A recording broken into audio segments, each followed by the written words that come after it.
I'm Daniel, the past life regressionist, and it's time to begin. Lift off and the clock has started.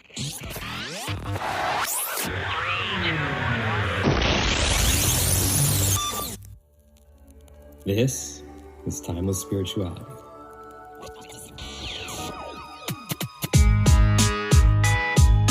Enjoy each of your time.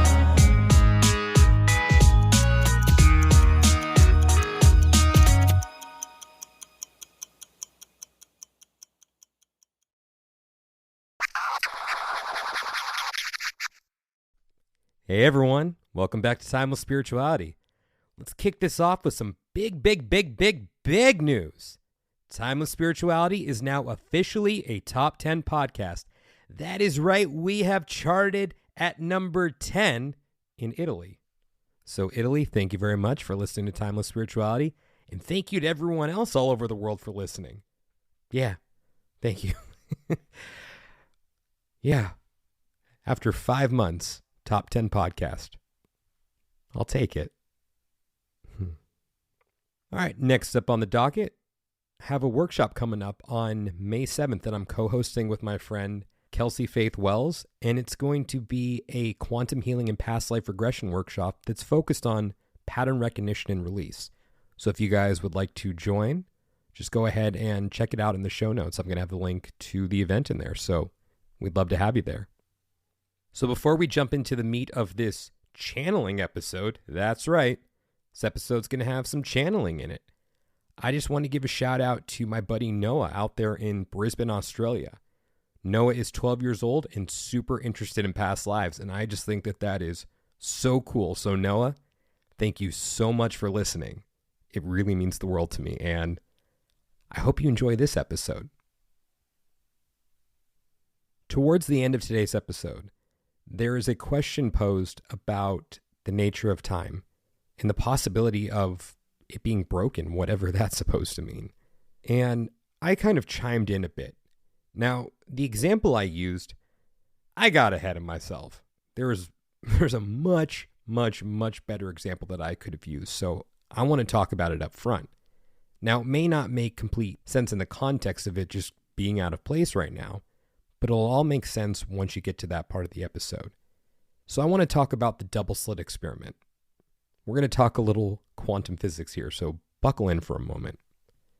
And all this is not going to be coming from the noggin. I'm going to be reading from plusmaths.org. So, thank you. One of the most famous experiments in physics is the double slit experiment. It demonstrates, with unparalleled strangeness, that little particles of matter have something of a wave about them, and suggests that the very act of observing a particle has a dramatic effect on its behavior. Now, what does this experiment tell us? It suggests that what we call particles, such as electrons, somehow combine characteristics of particles and characteristics of waves. That's the famous wave-particle duality of quantum mechanics. It also suggests that the act of observing, of measuring a quantum system has a profound effect on the system itself. The question of exactly how that happens constitutes the measurement problem of quantum mechanics. Now, I understand all of that may have just sounded like a jumbled up mess, but why I brought it up is because the act of observation changes everything. Now, when we wake up in the morning, we are conditioned to believe that time works in a linear fashion. I mean, how can we think of it any other way? We wake up, the sun rises in the east, the sun sets in the west, and then it starts all over again. But what if the act of observation of this is a collective agreement that we've all come to on a collective consciousness level? But in the act of observation, somehow things have got twisted, or somehow we've unknowingly made an agreement to look at this the wrong way. Now that's what I should have said when this question comes up later on in the episode. So again, I'm just going to reiterate. In the act of observing, are we changing the outcome of the process? And with that said, if you would like to book a regression with me to discover who, when, and where you have been throughout time, you can reach me on Instagram at The Past Life Regressionist or my website thepastliferegressionist.com. And now, it's time to begin. Alea, thank you so much for being here. How you doing? I'm awesome, Daniel. Thank you for having me. I'm so excited. I don't know if I Yay. can sing the rest of it. And I just can't. Whatever. I'm not making money off this, right? I don't need the copyright. Yeah. Cool. Anyways, ready They're to just still jump pretty right weird in? about that. Hmm? They're still pretty weird about that. I don't think I was singing on key. Maybe they won't catch me. You're probably fine. Fingers crossed. Okay. First question. What is your favorite song that has to do with time and why? It is Remember the Time by Michael Jackson.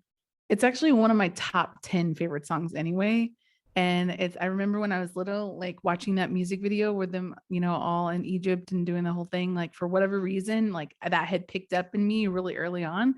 And obviously now, like, I'm obsessed with Egypt. So it makes sense. It makes sense. But I love that song. In fact, I watched it 2 days ago on YouTube because Veda likes it. Because of the song. She kind of likes jammed the along song. with She it. just likes music. Like we listen to every morning. We get up and we play some music and stuff and dance with her in the morning. So it's like kind of our thing. Anyways, who is Alea? Who is Leah? That's a loaded question. Yeah. I am the host of a podcast called Spiritual Shit. Besides that, I'm a human trying to go through this journey, as we all are, right?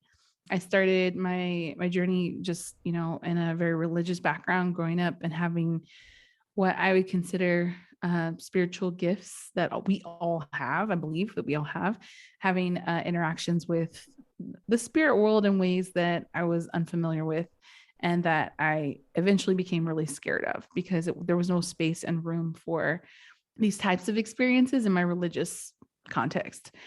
So they said I was interacting with demons and, so on. So anyway, I had blocked all that out by the time I was about 16 and then came into this like a rude awakening around, 25 to 27 or so, where these things started to come back. I had this like really tumultuous divorce that ended up awakening me to a lot of other things and essentially sprouting a lot of like healing. I had my first past life regression during that time and started to understand more about these other lives that I had been living and really started to dive headfirst into that path. As we all do when we first quote unquote awaken, or we start to realize that we're not just a body walking around, that we are a soul. And so I started to dig in and really started to feel in some ways really alone because there were all these experiences that I was having and all these things that I wanted to talk about that I couldn't talk to anyone without them looking at me kind of sideways. And so it eventually helped me start my podcast because I wanted to create a community where people wouldn't feel like outsiders and we would be able to talk about these kind of things without the feeling that something, was wrong with us or that we were crazy. And so I started doing that. I started doing, my card readings and intuitive readings and energy readings and so on. And eventually the gifts that I had really suppressed in my childhood and my early teens started to come back and started to interact with them. And I'm hopefully bringing you some of that today. I'm looking forward to it. Thank you for sharing all that. Thank you. So would you feel comfortable talking a little bit about your past life experiences with me? Yeah. So the first one, which I would say is probably the most powerful just because I had never experienced anything like that before. And I just kind of went on a whim, like thinking, I'll try this thing out. Someone will hypnotize me, sure. And then I had this insane experience. My body almost fought it. I was shaking almost the entire time. And I had this interaction with my past life in Egypt where my name was Claire Euphemia. And my lover at the time, his name was Obed Umdamnia. And I later found out Claire Euphemia means clear and well-spoken in Coptic Egyptian language, which is bizarre and crazy to me because I was like, well, that would apply to me today, wouldn't it? Don't know what Obed Umdamnia is, but it sure sounds like a biblical name. And I had this like kind of experience where I started to, the reason why we had even done it was like trying to figure out why are these things coming to me now? What is the purpose of what I'm supposed to be doing right now? And before I got into any of this, like really heavy on, it was kind of to me a very like hard signal or hard symbol that like, okay, like there's some correlation here. I wouldn't have just thought of that on my own. I wouldn't have been able to come up with that name on my own. Like a lot of the things that came through, like I had issues with fertility and I saw that I was wearing this big jasper ring. I didn't know really much about the crystals then, and saw that jasper was for groundedness and for fertility and for other things, so it was all these things lining up and these parallels that helped me dive into a deeper understanding of what it is that I'm doing here. And since then I've had a couple with you and been able to kind of dig in here and there about like interdimensional possibly, or, alien lives or anything like that. And it's been really interesting because the facets of our consciousness is so vast, and like being able to connect with those consciouses, if that's how you say consciousness in plural, has been really fascinating to me to dig into and understand, in order to kind of piece together why we're here. What are we doing on Earth? What's the point of Earth School? What's the point of our life, really? Which everybody's kind of looking at. What is the purpose? What do you feel the purpose is? Why are we here? I really don't know. I do answer a few questions like that from the questions that you sent me. My understanding is that we're here for our expansion, that we are all a fractal of consciousness from source that has divided itself and divided itself and divided itself for more and more astute and comprehensive lessons. And in the process of doing so, as simple, at some point, I guess we return to source, but there's this element of just the constant acclimation of new information and the way in which we expand. I don't know the ultimate point. I don't think anybody does. Even the densities, 6 density beings that I talk to, they don't know because they're not there yet. Still, they're still in the process of evolution. But ultimately, like this process, at least on Earth, is that there's such a high level of polarity here that helps us essentially gain a clear understanding of what is progress, like everything wanting to progress itself. And so if we look at evolution, if we look at, an amoeba processing itself into bacteria and then into, I don't know, a fish or whatever, like the whole process within all of our genetic information is to progress. And so it is my understanding that Earth is very much a platform to do so at an accelerated rate. Like a platform on a universal level? I don't know. Like there's so many facets of different, I would imagine, like different universes, different planets, different systems. Like I can just only speak for ours. I think that's the best, I think it's the best answer you could have given. Thanks. I don't want to deem it uncertainty, but the willingness to say, I don't know. Yeah. I appreciate that. Better than just to fill it in with crap. Exactly. And with all that said, we're going to be doing something here on the show that I haven't ventured into whatsoever, which is channeled messages. And I don't mean to put pressure on you right now, but the reason why I'm comfortable with you doing it is because I trust you. Because I don't know if I necessarily mean it as a compliment, though. It's just as much as I trust you. I know you. I know how I feel when I'm around you, and that you have the best of intentions, and that, in my eyes at least, you are someone who has, I don't want to say the potential to have an ego that's just out of control, but because of I don't mean that on a personal level. I mean because of what you represent to the spiritual community. I've been on many podcasts, and I'll bring up the names to people, and they've never heard of them. But there's one they've always heard of, and it's yours. For real? Yeah. You have one of the biggest spiritual podcasts in the world. And I have people who message me just saying amazing things about you and the way that you've changed their lives. And this is just because I was on the show. So they reach out to me to tell me this. And I wonder if I was in your position, if I would let it get to my head. I want to say that I wouldn't, but I think that there's a part of me that probably would. It's inspirational for me to know someone like you, because I do believe that I'm on the trajectory to keep building my platform and become more visible.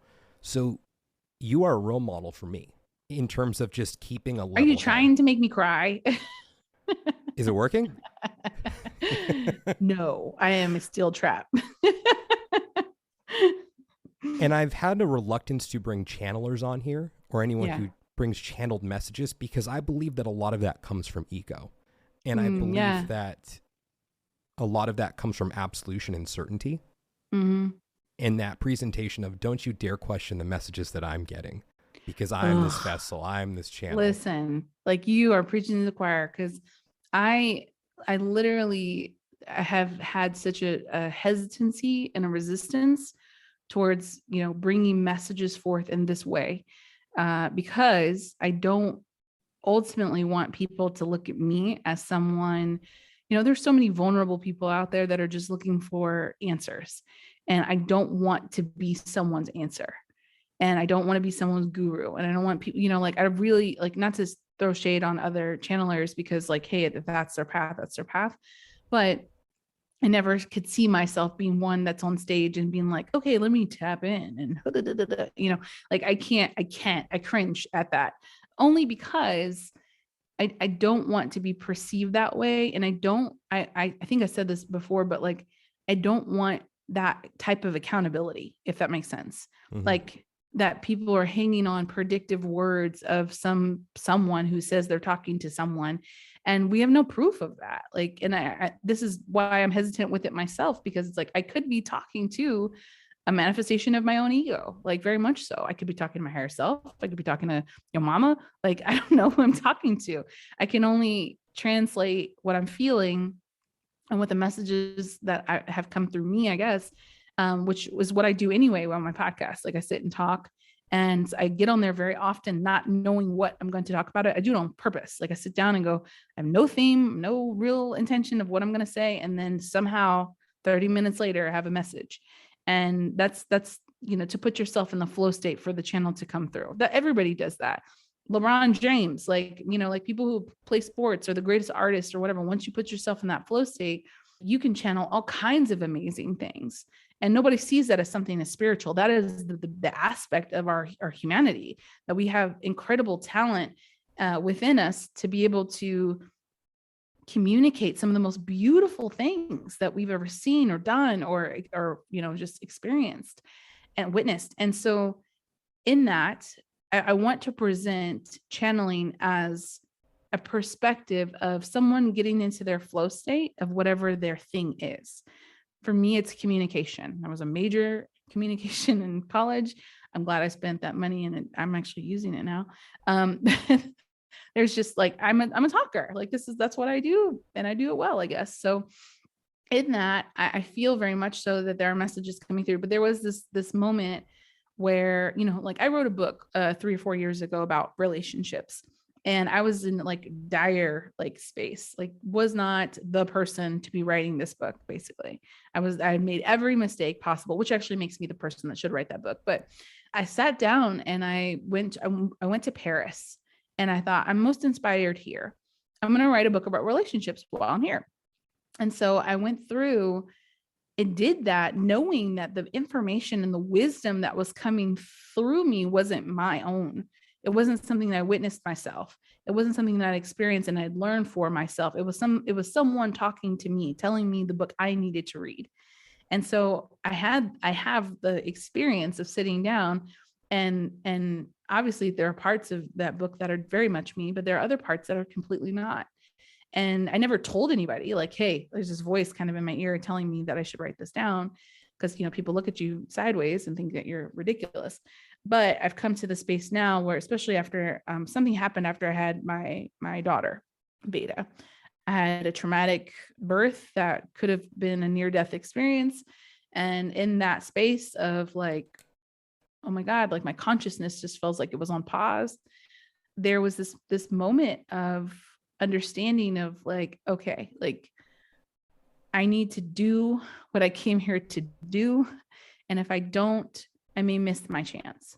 And I don't want to have to come here again and try over, So with that, I decided that it's time to step forward and really practice. And it's not like you need to practice it. It's just something that comes to you. But I sat down. It happens for whatever reason, most around my daughter. Like I'm rocking her to sleep, and then there they are. Like I have the first quiet moments of my day, like when I'm rocking her to bed or whatever for a nap or so on. and there they are. I see the little bubbles of light that show up, and then it's like, okay, we're ready. Here we are. What's up? So it's become to an undeniable space where I feel like I can no longer deny it. I've known you for about 18 months now. Hmm? I've seen you on your journey, not only through past life regression and getting to know you on that one-on-one basis, but also listening to your podcast. And what this brings up for me is, do I trust you because I know you and therefore I don't give others the benefit of the doubt and I look at them through a more cynical lens because I don't know them? Or do I trust you because I simply trust you and I don't trust them for whatever reason? And I think that that's something that I need to sit with is, am I being overly cynical by not giving more people the real benefit of the doubt? Because I like to think that I give people the benefit of the doubt, but maybe I don't. Maybe I'm a little more jaded than I should be. Maybe I am a little more cynical. That's possible. I mean, we're all more receiving towards people that we know, Mm-hmm. like that tends to be the thing. I know for myself, because I have the opportunity, and you'll find this out very soon, that like there are people when they come in your inbox and ask to be on the show, I get an immediate vibe like, no, yes, no, not absolutely not. Yes, absolutely. And I can't tell you why. And I typically will, tap in and maybe listen to just a few seconds of what they have to say. And it's something in the frequency of their voice, because that has how information comes to me, that tells me if that message is something that I need to move through or not. And whether or not I trust them is the word non sequitur. I heard that out loud and I was like, I don't know what that means. Whether I trust them or not doesn't matter. It is for me what information I need to bring to this platform as far as my purpose goes. And so like trust is what's really interesting is they have a message for you. I think, I don't know if the first question was yours or not, but they do mention something about trust. So we'll get to that in a second. But there's just this kind of like an openness, I guess, like that we can have to just entertain things that we don't necessarily even believe in. It's in that openness and then that awareness that we get to ask our intuition, is this something that resonates with me or not? And, I can have people on, there are plenty of people that I know that I've had on the show that I don't agree with. Mm-hmm. And, their message maybe doesn't necessarily resonate with me, but it's something that I found would be good for people to at least converse about, for them to quantify if that's something that's good for them, because our paths are not the same. And so I don't choose based off of who I think is going to be most in alignment with my message versus who do I feel is going to have something valuable to share to the collective. I'll toast to that one. And just before we now jump into the message part of the session, I would just like to say, for me, on a personal level, there was a message that came through your first session for me. And it was one of those that just kind of sprung up. It was about a prediction that was to take place in my life about 10 months later. Mm-hmm. And you nailed it. I mean, really? I don't remember. What is it? I'll tell you once we... Okay. Once we stop. I don't remember when we're doing all that hypnosis. I think what's also really important to distinguish between just pure channeling and the nature of things to come is that I do believe that we live in a universe of free will, and that there are always wild cards and there are always variables that could come into play. Mm-hmm. So this is where I'm also going to stick up for other channelers. Just because they make a prediction that doesn't come true, it doesn't necessarily mean that they were wrong or that they were a fraud. It just may mean that we have free will and not everything is predetermined or predestined. But that's such an important point, because they're like, and this is why I don't feel comfortable doing predictive work, because there's so many variables in which we can change a timeline. Like nothing is set. So I could tell you, and especially in like readings, I could tell you, well, in 10 months, this thing is going to happen. And if you don't agree with that thing that I say, you can vehemently just say, no, like, I don't want this thing to happen. Thus, then you can avoid that exact circumstance. So it is important that people know that, because especially in an industry like spirituality, or, when people are doing readings and channelings or whatever, it is kind of up to your own interpretation and resonance of what's going to be valuable to you, whether or not it's right or wrong. And we quantify in the very patriarchal world that we live in, we quantify things by how right they are. not how valuable they are. And so Thomas Campbell, when he came on the show, I loved when he said that. Stop asking yourself, is something right or wrong? Is it valuable? Because if you take a wrong turn somewhere at some point, maybe it'll land you exactly where you need to go. It's just we're quantifying it by our own expectations of what we think the expectation should be. And, that's not usually a good way to determine whether or not something is, what it should be, basically. So with that said, some of the questions that I submitted to you were questions of mine, and then others were from some of my listeners. But for the ones that I submitted, I tried to submit ones that I thought would be useful without a predicted outcome. Yeah. But just where it could enhance someone's life, which still I think is really what the heart of this work should be, is maybe still not the predictive nature, but just how can you live a more fulfilling life and become a better person and do your part to help the world. Right. So for the messages that will be channeled today, who or what is it that was channeling these messages? So I get a variety of people that come through, and these particular messages are from an entity that I call Erasmus, who has come to me quite recently. I think a new guide, if you will. It's like a collective of, they said we are four. And so I believe it's four densities or four consciousnesses, if you will, or four people, I don't know, that kind of accumulate into one. And they're what we would call sixth density. You can kind of look that up, I guess, if you want to know what that means. But just a pure form of energy, essentially, where they've come together and decided that they wanted to assist us. So I'm unsure if that means that they're alien, or if that means that they're interdimensional, or if they're angels. I'm not sure. Sixth density just means that they're still in a density where they can connect and communicate with us, and seemingly feeling the charge or need to come through and connect with us. I think a lot of people right now are getting a lot of messages and they're unsure about who they're connecting with. Something that came to me as the name Erasmus, which then I looked up, means beloved. And so I thought that was really interesting because I'd never heard the name Erasmus before. And what was also really interesting is that there was a very famous humanist in the 15th, 16th century named Erasmus. That's his last name. I can't say his first name. And he was someone who wrote very avidly about reformation of the Catholic Church. And so even though he was a Catholic himself, he was there to like saying, you know what, these things aren't really working very well here. Let's try and change that. And so what was really interesting is I was talking to my partner about it, and I was like, I've never heard that name. And he was trying really hard to be mum's the word about who that was, because he wanted to see if my channelings were in line with who that person was. And so once we kind of discovered that it was very similar, he had expressed like, yeah, he's this really famous humanist that has this. And so he said, what if you're not speaking to Erasmus himself? What if you're speaking to the program? And the program is of reformation. And my whole body chilled up like crazy. And I thought, okay, well, that's an affirmation for me. So I don't know that I'm actually speaking to the Dutch humanist himself, but I think that I'm speaking to the program of reformation for spirituality. Awesome. Well, with that said, you ready for the first question? Let's do it.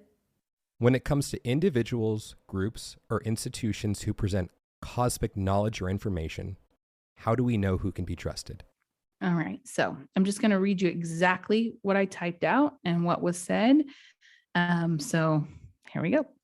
It said, hello, we are here. Alea is nervous. And then they told me, just use what comes to mind. We will lead the way. To answer your question, Daniel, trust is a very interesting use of the word. We can never truly trust from a space of intellectual deduction. Often weighing one caution over another is a quick way to turn yourself into a tumble. Trust is a strong word because when souls are having a factual conception of what is happening in the world, no one is actually seeing anything the same. So while some fractals very much are getting information that may be good to them, they may not be using information that is good for you. There is no absolute truth, as controversial as that may sound. There are only projections of what truth is at the time. Your kind has not yet evolved into the position to see the larger picture where a greater grasp on truth is attainable, but you are in a place where your intuition will suffice as your truth meter. The larger question is, can you trust yourself? We think ourselves as using our intuition when we are very much guided by fear, or what I mentioned earlier, caution. We think ourselves wiser than our internal meter we are blessed with that will give us the answers quite easily. I see the difficulty in being able to assess which is which, as your question is to prevent those you speak with from making a mistake. Yet there are no mistakes. There are many lessons. And at times, what may not be the ultimate truth may be the truth to you and serve you well as your truth for a time. This is perhaps not the answer you are looking for, but the answer many need in order to turn to themselves to deeper learn how to awaken their own intuition, as that is your greatest trust meter. If I could boil that answer down in one word, I would say it's discernment. Yeah. And it's just a matter of whatever the situation that's presented in the moment, even if you make the quote unquote wrong choice, it's a matter of learning from the choice that you made and how to balance it out or find a way to find your way. Right. Because there's no perfect life, right? There's no, like in the aspect, I guess, of Earth, I guess what they're saying here is that like some of these truths that we lived in for a while were good for a time for us. And at some point then we woke up and go, oh, that's not my truth anymore. And, so that makes truth very subjective. And at least in our world, right? Like maybe outside there's like, absolutely, this is not, or this is, whatever. But as we see it being, at least from what they're saying is like these different fractals, the way we see things, perhaps there are areas in which both things can be true at the same time. And, you know what I mean? Like in that aspect, it makes it very subjective in our own experience. And so something that I thought was really interesting is like, when we think of, people who are afraid, whatever is going to help them survive is going to be their greatest truth. And that can mean being racist to someone, killing someone, whatever. Like if someone had come into your property and you were trying to defend your child, the truth was that you had every right to defend yourself, but you've killed someone. And that's a moral dilemma. So like, where is the truth in that? And so like, there are a lot of situations on earth that present us with constant evaluation of, is this the truth? Can we trust this? Can we not trust this? And ultimately, like, can we trust ourselves? Can we trust the universe? Can we trust the voices that are in our head?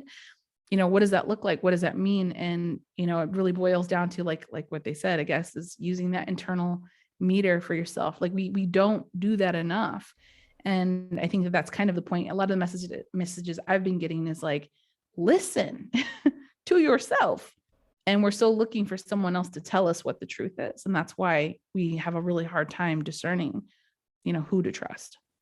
So for the next question, I just want to give a little explanation as to why I asked it. The question is, are there cosmic concepts or ideas unknowingly put forth by the New Age spiritual community that have been planted by negative outside forces? The reason I ask that question is because, as you know, and we've talked about, I don't really like to label light workers, stars. Do I believe in these concepts? Yes, but I believe that by labeling someone as such, it's putting an importance on something that may not need to have importance as much as just don't be an asshole, be a good person. Yeah. A lot of the ideas that I see perpetuated, some of them are just so absurd in my eyes that I'm like, come on, really? Possible, but really? Then I see those people out there in the spiritual New Age community who are like, we're taking down the cabal, we're doing this, we're doing that. Our eyes are so wide open, we're so awake that we see exactly what's going on. And I'm just sitting back saying, okay, let's call you light workers for a second. Well, if you want it, I'll give it to you. If you and your counterparts, or those, you associate with, your colleagues, exactly, are here to raise the vibration of the earth, to elevate it to a new level of consciousness, and you have these dark forces or dark groups who don't want that to happen, who do you think the first group they're going to infiltrate is going to be? You think it's going to be people who don't care, or do you think it's going to be the people who are here to raise the vibration of consciousness and humanity and whatever else feels right to you? So that's why I asked that question. So are some of these ideas put forth as a way to take these light workers or people who are here to help humanity off the course of actually helping humanity, and then getting caught in a state of fear because of the ideas that are being either fed to them or that they are perpetuating? Because I look at some of these ideas and these people who are saying, we're not here to live in a state of fear. I'm like, you're generating it. You are generating so much fear right now. So that's why I asked that question. And Alea, you have the floor. Okay. Well, they said, yes, there are a few. Cosmic consciousness wants you to steer clear of anything that sounds absolutist and wanes in grace. There are many teachers giving out information to drive a fear narrative. So on point with what you said. And while that may be their path, this isn't what we wish many to obtain.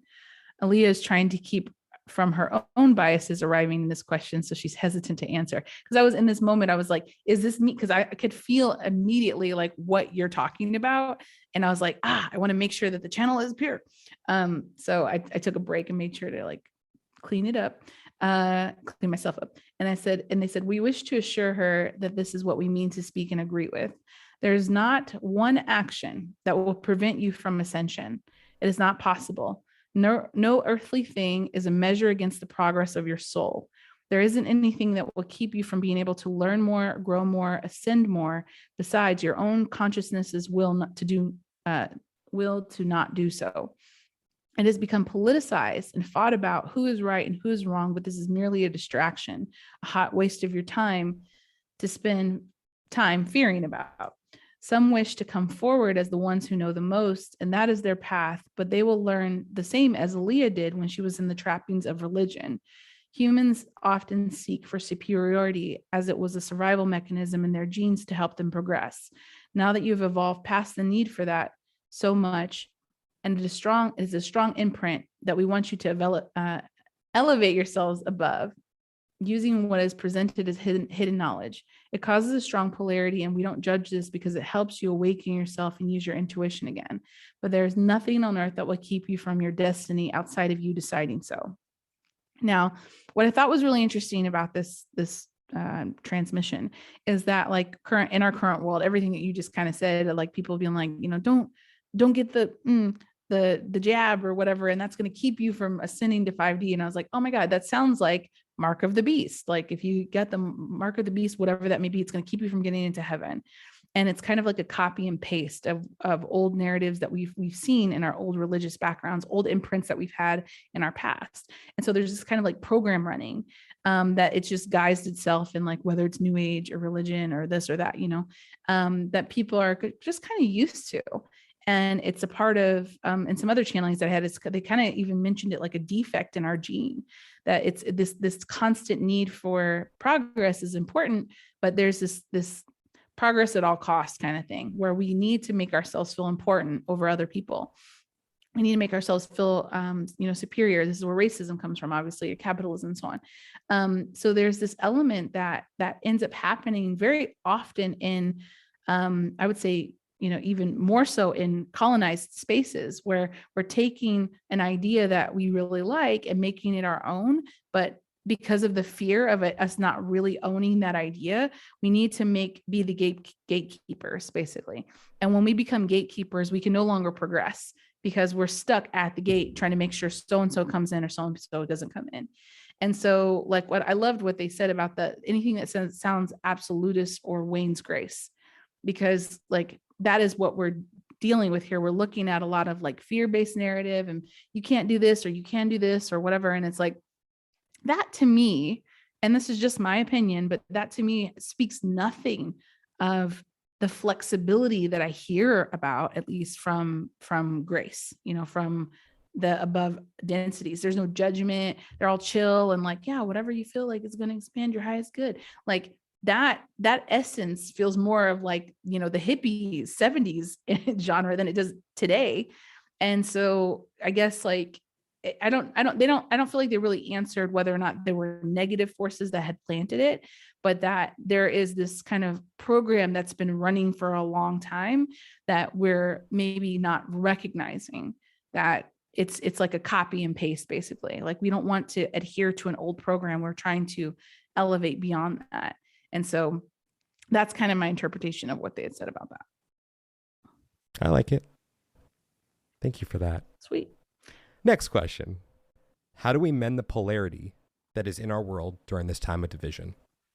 All right. So are you ready for this one? I'm ready. All right. They said you don't. Division is necessary for unification.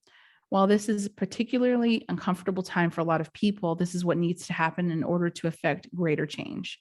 And embryo cells divide over and over in order to create life. And while chaos isn't necessary, the vibration of your world requires contrast, requires polarity in order to see better, more clearly in the ways in which one wishes to progress. We all know that you are quite tired of the world as it stands. The millennial generation was the first to experience around the clock news and seeing what feels like the worst has yet to come, that nothing gets better. Alea wishes to edit this part because it is not pleasing to her, but this is what we mean. I was about to like delete it, and they're like, nope, this is what we said. We said what I said. And so they said, because of the contrast, there have been greater and greater strides made by every generation thus far to see even faster. Information has never been shared in the way that it's been shared today, and the insane acceleration of information is causing greater and greater awareness that will close the gap in generations to come. To answer your question concisely, be the most loving form of human you can manifest, and by your mere existence or of pursuing your love, your desires, your gifts, and your dreams, you will generate the vibrational frequency required to move mountains. So, I mean, I feel like that was pretty like, okay. Like, I mean, if we look at our world, you know, we seek to fix things, and that is our natural, like, okay, there's a problem, let's solve it. I think that what's happening now is that like we see a more dynamic sense of contrast than we have in the past. I mean, things were bad before we were here, you know, like my parents went through like Martin Luther King and, you know, whatever, like it's been going on for some time, but we haven't necessarily had the awareness around it. You know, I'm sure the Native Americans, when they were going through the genocide, they were like, this is the worst thing ever. Yeah.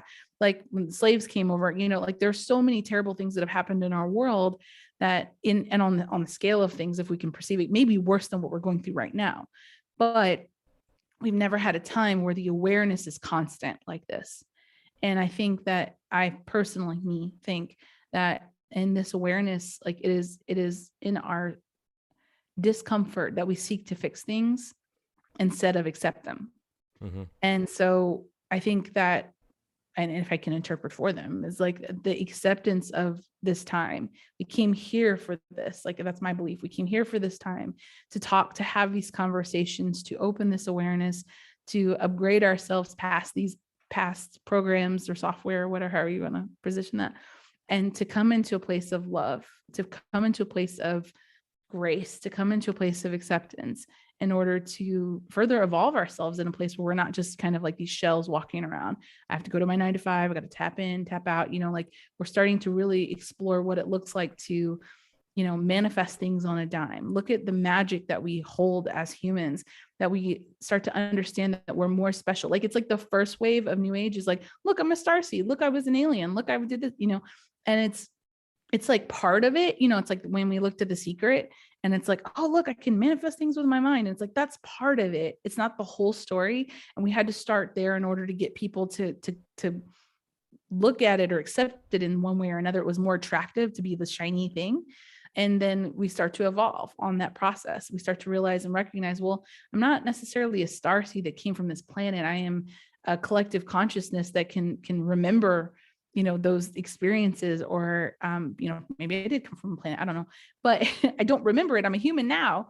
And so being able to call that energy in and say, okay, I am more powerful than I realize. And that being more of the message that we're essentially needing to come into. It's the archetypal message. Right. So for everyone who's very discouraged by that response, which I liked it. I think I was fine with it. I was like, sweet, I don't have to fix anything. Cool. Right. So for anyone who's discouraged, this next question is for you guys. What is something positive happening around the world that is absolutely on no one's radar right now? So they answered this one kind of funny. They said, I don't think humans to be dumb or unconscious enough not to notice the massive shift that is ahead. And I just kind of laughed because I was like, okay, so we are aware. They said, there is never anything that is not on anyone's radar, so to speak. You find truth in dreams and the astral realm. And while it may not have arrived in the physical just yet, it is on the hearts and minds of those conscious and unconscious to the mighty bounds of the universe. If you're looking for an answer that's a bit more finite, the shift that everyone is talking about is more of what we would consider an upgrade. It won't happen to everyone at once. For some, they will be instantly awakened like a light switch turned on after many years of being off. And for others, they have been seeking it for some time, and it will feel like a relief after searching for so long. Many of your bodies are changing to become more advanced. Some did not wish to be upgraded. Some did not wish or could not be upgraded vibrationally, and those may have wished to stay behind, so to speak. So some of you are being called now to eat more healthily, to get better rest, to reduce your stress so you can take on and have enough energy to hold the new vibration.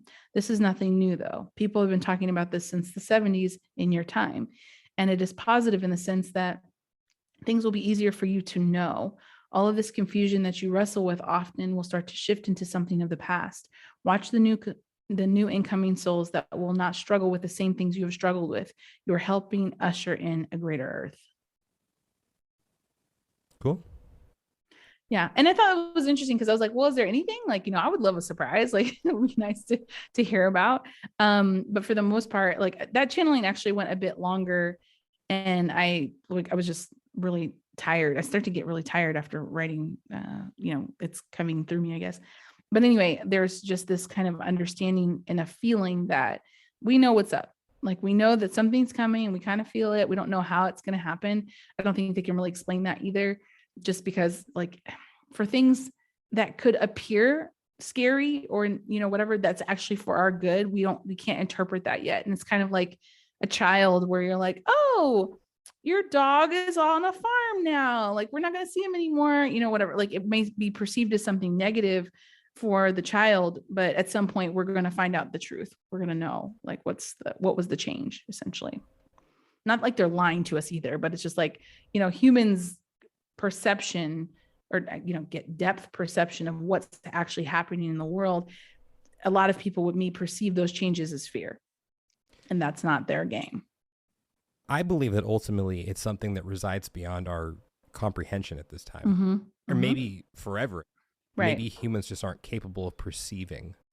Yeah, I agree. The depth and magnitude of it. But yeah. I mean, I'm just a past life regressionist who has his own opinion. So what the hell do I know? Probably a lot. Next question. Not sure if this one was necessarily an answer that needed to be channeled, but this was from one of the listeners, and it was directed towards you. How does she explain to normal people what she does, and what are their reactions? Oh, so this one I didn't channel because I was like, they react kind of weird. Like, I guess not anymore. People expect that from me. But when I first started my podcast and I was doing kind of readings and stuff, I was really lucky to be living in New York at the time because everybody's like, oh yeah, I'm a psychic too. Oh yeah, I'm that, like it wasn't a big deal. I was more nervous about when I came home, what people would think about it. And so I would, proverbially coming out of the closet kind of thing, like where I was like, tiptoeing and telling, well, I kind of have this podcast. And for a really long time, like I kind of just hid behind the host. And I think that like, it's just now that I'm like, okay, like I have something to say, or more prominently going to put myself in that position. So, at this point, I don't know what people are saying or how they're reacting because I don't really care. Not to be like dismiss anyone, but at this point, I feel so amped by the call that it doesn't matter what anybody else thinks at this point. I had to get out of my own way. So, I mean, c'est la vie. Right. What else is there to say other than awesome? So the next question is, I've been dreaming of portals lately. What do I do if they don't feel safe and something is coming through? So they said, you and many others are dreaming of portals because the veil is becoming much thinner and you have the ability to see that this is not just a one-dimensional place. The dream world is a great place to start as you're able to see things that you perhaps couldn't in your waking life. And your fear of safety is a projection of your uncertainty. If you do not wish to encounter those who are not of the light, make your intention with power. Some make their intention with fear, and that is why they don't see the results that they wish. Some are plagued with bad or negative entities and feel that this is their reality, yet don't question why those entities are drawn to them. It's not to say it's one's fault, but one's acceptance of one's vibrational alignment to that situation. If you are powerful, are you not safe? You have often forgotten your power, and that is where the gap of energy makes you feel unsafe. Next question. How do you move past fear of spirits or energy after a traumatic, dark, energetic attack? They said, in your own time. Healing is a process, and much like you would process a trauma on earth, is somehow similar how you would process it energetically. Remember, time is merely a concept, so it could take 1 second or 3 years of your time. But in every interaction, there's a process and a journey in which your soul is on. Some of those experiences are to keep you out of the spirit world until you found your power. Some wish to enter the spirit world before their soul is ready. Some have learned over many lifetimes these lessons and have no fear at all. I have to refer to a question that one of Alea's students asked about the purpose of fear, and we stated that on earth, fear is used as a projection, something that isn't allowed to be. Rather, it has to be controlled or managed, which forces it into unconscionable manifestations.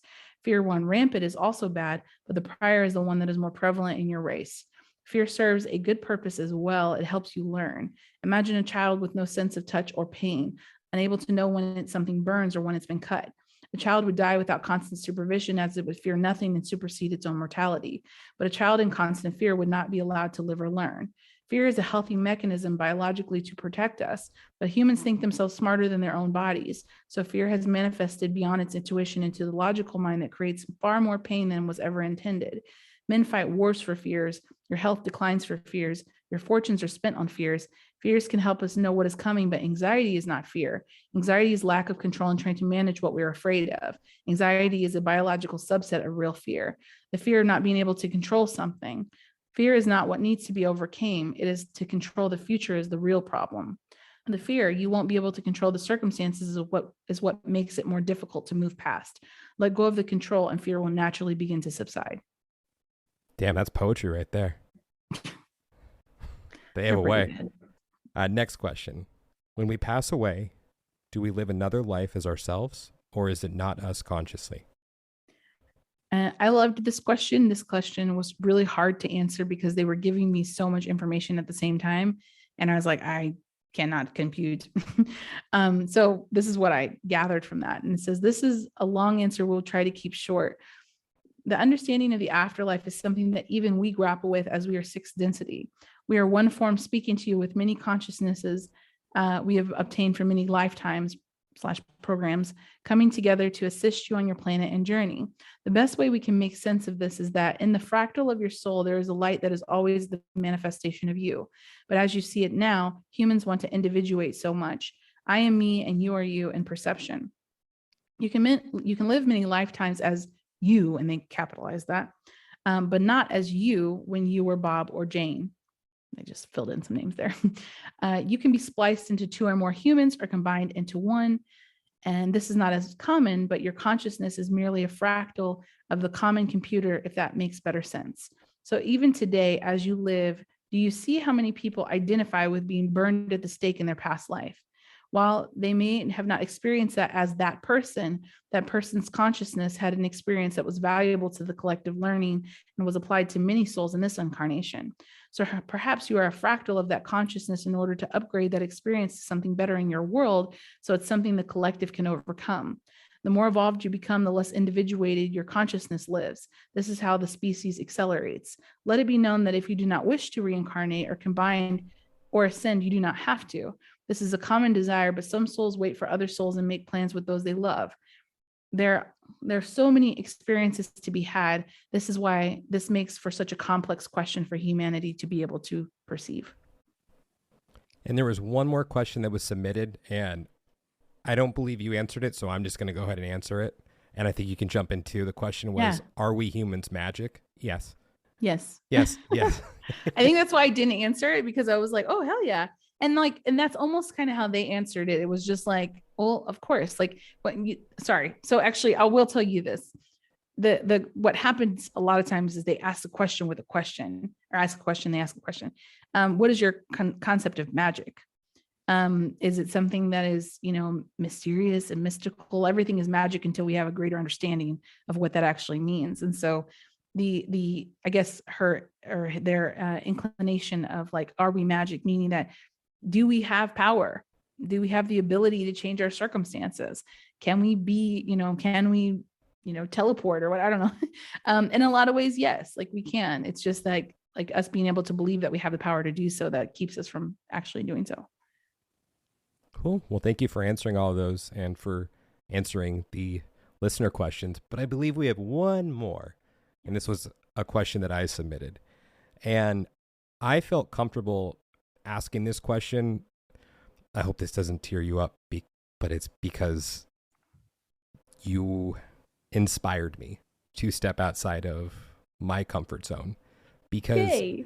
I don't often discuss the paranormal, not paranormal, but anything could be deemed that in this respect, but a lot of the situations that I encounter, because I do come across a thing or two in my line of work, and I've been hesitant to really speak of those things. So I thought that this was the perfect opportunity for me to branch out a little bit. So I thank you for being just such a great inspiration for me. And with that said, the question is, well, first, half of it is just a statement, then a question. I'm a writer, so grammar's important to me. A message I've received from more than one source is that time is broken, but the system works. What is the meaning of this message? They said, well, I'd have to ask you what you think it means. Not every message is meant for everyone. So while we're not all knowing beings, we do know that time is not linear. Everything is happening at the same time for us. Being put in the world on earth, though, is the system in which you reside, which proverbially works because it allows you to learn. The system works, meaning that the earth operates in such a way that time allows you to learn, yet time is not an absolute projection and time is not fixed. Time is merely a perception, and everyone can perceive this differently. Does time not move differently depending on where in gravity you stand? Does time change whilst you're having fun versus when you're watching the clock after a long day at work? Time in this way is a broken concept if you see it as an absolute, yet functions in a system that helps you expand. I would perceive your message is about expansion and perhaps furthermore, your fear around not having enough time.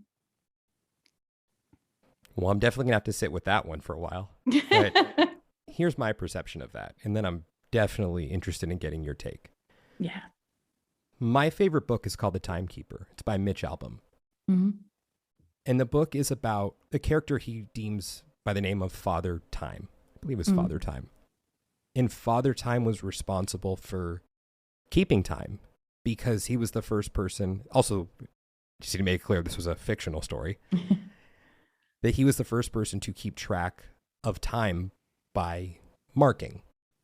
Because before he came along and did markings, people would just wake up and go to sleep, wake up and go to sleep. And there was no concept of keeping track of those time or of that time. And in the act of doing this, he created a system which people became enslaved to. In that he was stuck basically in a cave for eternity to listen to the cries and the pleas of everyone who had quarrels with life because of the concept of time. So he had to listen to the consequences of his actions, in a sense. There were two other characters that the book was about. One was a teenage girl who was just interested in teenage girl things. There was the boy that she liked, and she had a date that was supposed to happen on Friday. And at the beginning of the week, she wanted time to speed up so she could get to that date. And then the other character was a billionaire who was on the verge of death. And all he wanted was more time. He was looking to expand his life and find a way to live forever.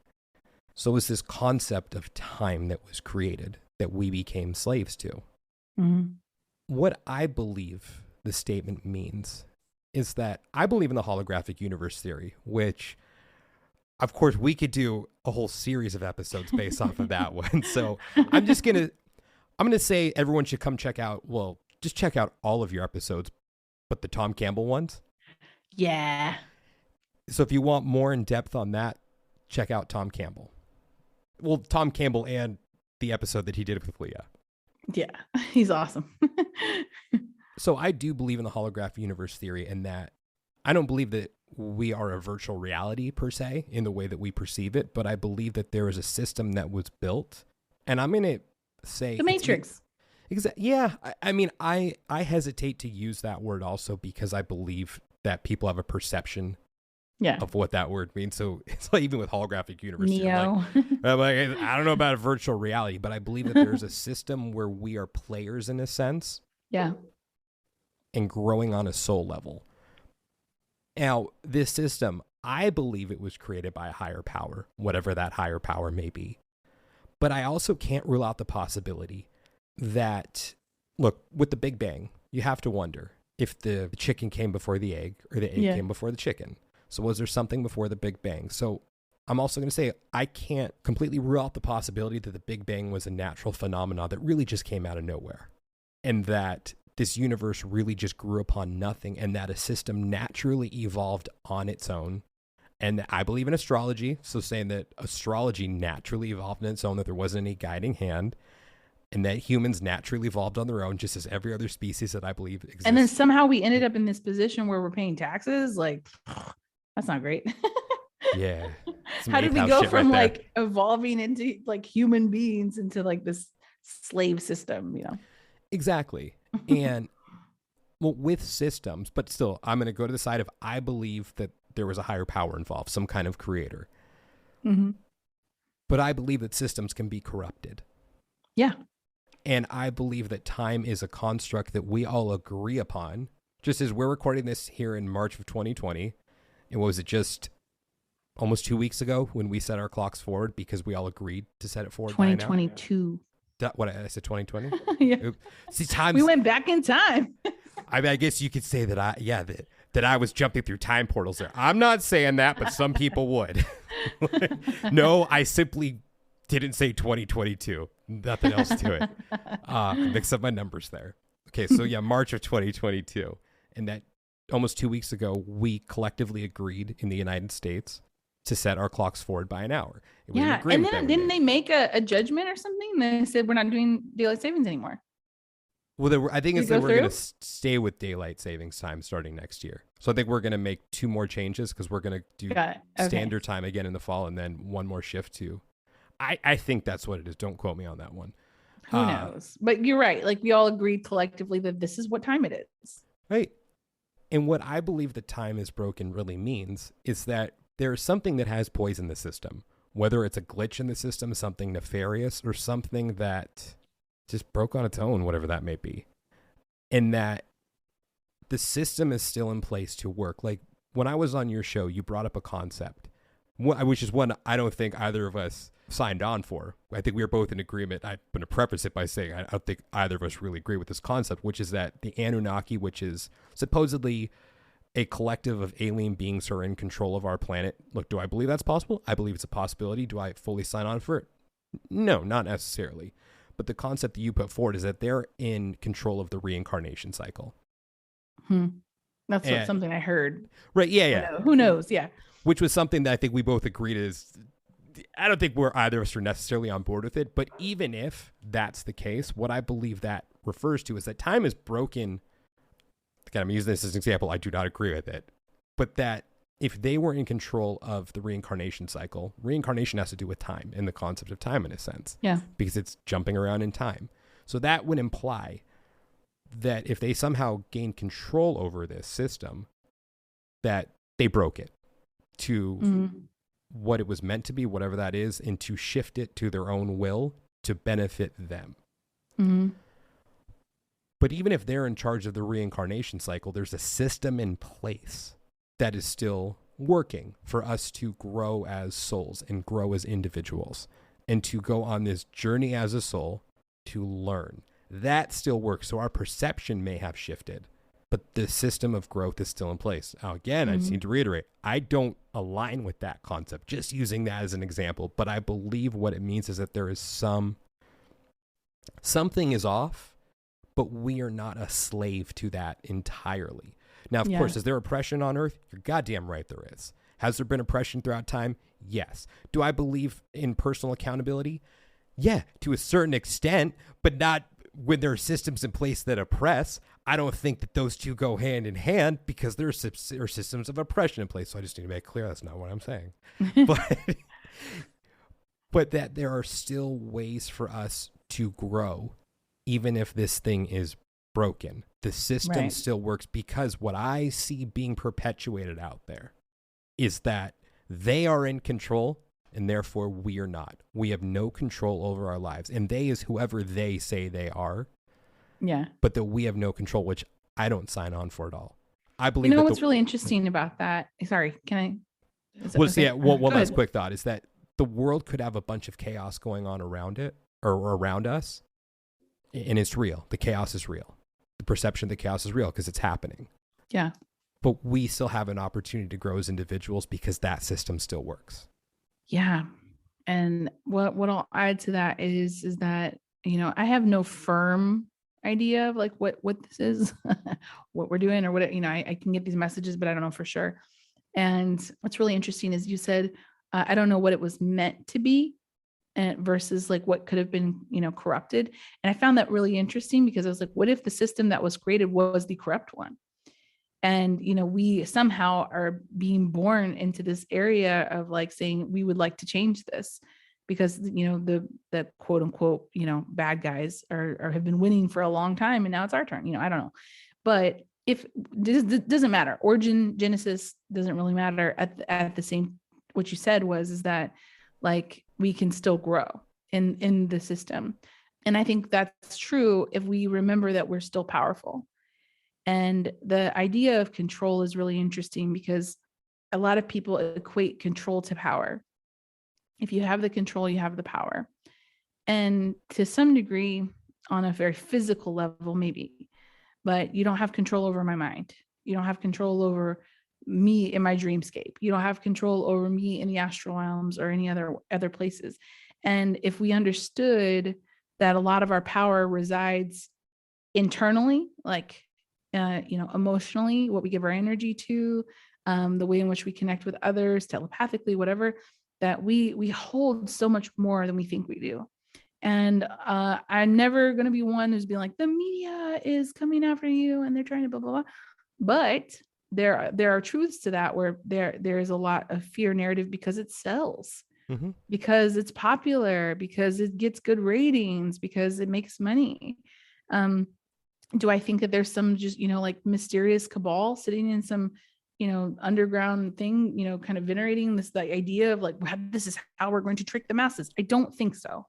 And the reason I don't think that is because even if there is a group of those people, they probably think they're the good guys. They probably think we're doing this for the greater good of the world.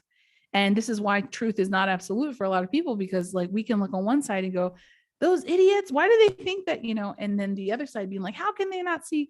And this is where the division comes from, is to create, I believe, greater clarity for what is the proper direction for us here. You said something about the system, a system being created. It is my understanding, and the dreams that I have had, I travel a lot in my dreams, I have a lot of astral projections, that there is another universe that we exit to when we die. And there's this other place that we go that's kind of the other side, where we're able to communicate, we're able to connect, where it's like we have come into what essentially is, I would say, a grand experiment. And so there is no what's meant to be, because this is all kind of experimental anyway. And in that process, can the soul expand itself underneath these terms? Oh, that didn't work very well. Let's try this then this time. Okay, that didn't work very well. Let's send it in the light workers and try this. Oh, nope, that didn't work. Let's try this. It's like this process of elimination almost, of seeing like, will this work? Will that not work? And I think that's why we see such a chaotic experience happening before us, because it's like, if there is a God, how can this thing happen? Well, because God is making some grand experiment. They're trying to see like what's happening. And we, and as human, can interpret that very much as something that's evil. But is it? Because when you come to, at least like when I talk to these entities, they're so neutral about so many things that like I could not agree with. And them having such like, this is just, like how it is. Someone who I had on the show talked about the Greys a lot and have a very visceral negative reaction to that particular alien race, likely because I was abducted as a child. I had all like totally fine until I was about 6 years old. And then it was like, don't want to see them, don't want to touch them. Like, I mean, obviously not touching them, but there was just this visceral reaction to my, anytime I would see a UFO documentary or something, my dad was really into them. And I was just like, no, I don't want to, like, don't. I would break out in hives by the thought of it. And so I know that there's something there. But anyway, they were talking about the Greys and saying how they don't have any emotions, like that they don't have any empathy, that's just not a functional part of their emotional benefit for their race, and how people interpret them as evil because they don't seem to be, they're just like, this is what we're going to do. And they're very like almost robotic. And they do the kind of underdwellings of what the other races would like them to do, basically. Who knows if that's actually true? That sounds like a Marvel movie I'm watching. But all that to say, like our perception of what's good or evil, what's bad or good, what's meant to be versus what's not. If we are in this grand experiment, my question always is, what's the point? Like ultimately it's for growth. Everything on our planet, you can watch it, seeks for growth. Like you can be in the middle of a war and a flower will still bloom. Like a flower will still bloom, a flower will still grow. Like despite the most tumultuous circumstances, you can look at a scientist in a lab with a rat continuing to inject it with crap, and it's terrible. And I'm sure the rat is like, this is the most evil thing. This guy in the white jacket is like the devil to me. And the scientist thinks that they're doing a world of good. So it is like we're on the opposite sides of these polarities trying to figure out what it all means. And I think humanly, we just can't conceive what is the ultimate goal of our purpose here ultimately. And when you enact a time there, like we're running out of time right now, there's just such these confines that we feel in our structures that limit us if we don't understand our own power. I mean, I'm going to just mirror back at you something you said to me on your show. Mic drop. That was awesome. Thank you so much for sharing all that. And just thank you for coming on with the messages. And thank you for being you. I believe in you and the difference that you're making out there in the world. And it's so cool to see you out there.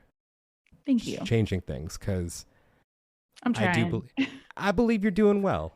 and I can't wait to see what the future has in store for you. So where can everyone find you?